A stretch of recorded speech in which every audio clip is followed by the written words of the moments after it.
ರಾಜ್ಯದಲ್ಲಿ ಮೇ 26ರವರೆಗೆ ಮಳೆಯಾಗುವ ಸಾಧ್ಯತೆ ಇದೆ. ಮೇ 26ರವರೆಗೂ ಕೂಡ ರಾಜ್ಯದಲ್ಲಿ ಮಳೆಯಾಗುತ್ತೆ ಅಂತ ಹಲವು ಜಿಲ್ಲೆಗಳಿಗೆ ವೆದರ್ ಡಿಪಾರ್ಟ್ಮೆಂಟ್ ಮುನ್ಸೂಚನೆಯನ್ನ ಕೊಟ್ಟಿದೆ. ಉಡುಪಿ, ದಕ್ಷಿಣ ಕನ್ನಡ, ಉತ್ತರ ಕನ್ನಡದಲ್ಲಿ ಮಳೆಯಾಗುವ ಸಾಧ್ಯತೆ. ಈ ಮೂರೂ ಜಿಲ್ಲೆಗಳಿಗೆ ಮುಂದಿನ 5 ದಿನ ಆರೆಂಜ್ ಅಲರ್ಟ್ ಅನ್ನು ಘೋಷಿಸಲಾಗಿದೆ. ಹಲವು ಕಡೆ ಗಂಟೆಗೆ 40ರಿಂದ 50 ಕಿಲೋಮೀಟರ್ ವೇಗದಲ್ಲಿ ಗಾಳಿ ಬೀಸುವ ಸಾಧ್ಯತೆ ಇದೆ ಅಂತ ಹೇಳಿ ಮುನ್ಸೂಚನೆ ಸಿಕ್ಕಿದೆ.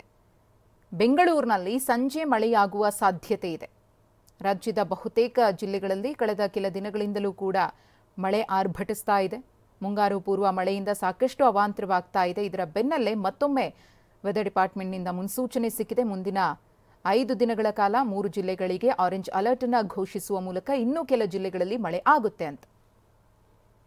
ಇಂದು ಕರ್ನಾಟಕ ರಾಜ್ಯಾದ್ಯಂತ ವ್ಯಾಪಕವಾಗಿ ಮಳೆಯಾಗಿದ್ದು, ಪ್ರಮುಖವಾಗಿ ಕಾಸರಗೋಡು, ಉತ್ತರ ಕನ್ನಡ ಜಿಲ್ಲೆಯಲ್ಲಿ 16 ಸೆಂಟಿಮೀಟರ್ ಮಳೆಯಾಗಿದೆ. ಭಾಗಮಂಡಲ ಕೊಡಗು ಜಿಲ್ಲೆಯಲ್ಲಿ 10 ಸೆಂಟಿಮೀಟರ್, ಲೋಂಡಾ ಬೆಳಗಾವಿ ಜಿಲ್ಲೆಯಲ್ಲಿ 6 ಸೆಂಟಿಮೀಟರ್ ಮಳೆಯಾಗಿದೆ. ಈಗಿರುವ ಹವಾಮಾನದ ಸಿನಾಪ್ಟಿಕ್ ಸ್ಥಿತಿ ಏನೆಂದರೆ, ಪೂರ್ವ ಅರಬ್ಬಿ ಸಮುದ್ರದ ಗೋವಾ ಹಾಗೂ ಕೊಂಕಣ ಕರಾವಳಿ ಹತ್ತಿರ ವಾಯುಭಾರ ಕುಸಿತವಾಗಿತ್ತು. ಅದರ ಜೊತೆಗೆ ಸರ್ಕ್ಯುಲೇಷನ್ ಕೂಡ 5.8 ಕಿಲೋಮೀಟರ್ ಎತ್ತರದವರೆಗೆ ಇದೆ. ಇದು ಇನ್ನಷ್ಟು ತೀವ್ರಗೊಂಡು ಮುಂದೆ ಉತ್ತರ ದಿಕ್ಕಿನಲ್ಲಿ ಚಲಿಸುವ ಸಾಧ್ಯತೆ ಇದೆ.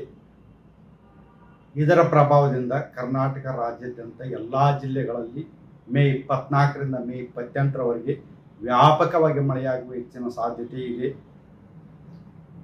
ಉತ್ತರ ಕನ್ನಡ, ಉಡುಪಿ, ದಕ್ಷಿಣ ಕನ್ನಡ, ಶಿವಮೊಗ್ಗ, ಚಿಕ್ಕಮಗಳೂರು ಹಾಗೂ ಕೊಡಗು ಜಿಲ್ಲೆಗಳ ಕೆಲವು ಕಡೆ ಭಾರೀ ಹಾಗೂ ಅತಿ ಭಾರಿ ಮಳೆಯಾಗುವ ಸಾಧ್ಯತೆ ಇದ್ದು, ಒಂದೆರಡು ಕಡೆ ಅತ್ಯಂತ ಭಾರಿ ಮಳೆಯಾಗುವ ಸಾಧ್ಯತೆ ಇರುವುದರಿಂದ ಮೇ 24ರಿಂದ ಮೇ 27ರವರೆಗೆ ರೆಡ್ ಅಲರ್ಟ್ ಅನ್ನು ಘೋಷಿಸಲಾಗಿದೆ.